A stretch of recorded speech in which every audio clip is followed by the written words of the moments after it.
A metallic wire of length L is fixed between two rigid supports. If the wire is cooled through a temperature delta T, Y is the Young modulus, L is rho is the density, alpha is the coefficient of linear expansion, then the frequency of transverse wave is proportional to.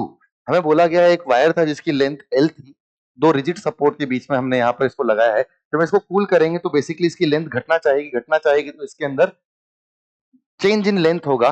तो इसकी जो change in length होगा delta L which is nothing but L alpha delta T. Equation number 1 let's say.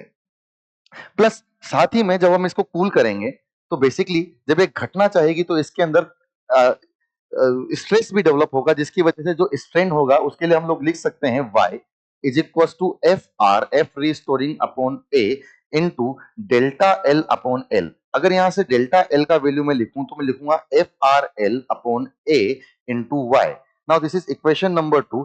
As this both change in length are equal तो हम लिख सकते हैं L alpha delta T is equal to F R L upon A into Y. यहां से L and L will get cancel out.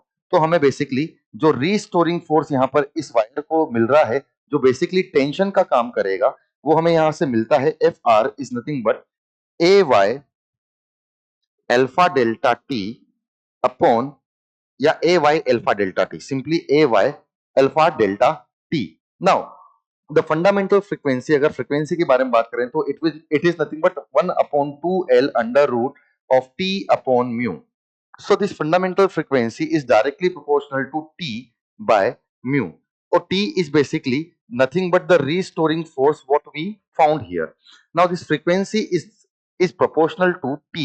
अगर हम यहाँ पर FR का वैल्यू रखते हैं तो हम लिखेंगे A Y into alpha delta T upon mu. अगर म्यू के बारे में बात करें तो mu is basically mass per unit length and rho is basically mass per unit volume. क्योंकि हमें सारे आंसर यहाँ पर रो में दे रखे हैं तो हम लिख सकते हैं rho into A into L is the mass is nothing but mu into L. So L and L will get cancel out तो हमें यहाँ से म्यू की वैल्यू मिल जाती है रो इनटू ए. तो यहाँ पर अगर मैं म्यू की वैल्यू रख देता हूँ rho into A, so A and A will get cancel out. So frequency is directly proportional to under root Y alpha delta T upon row.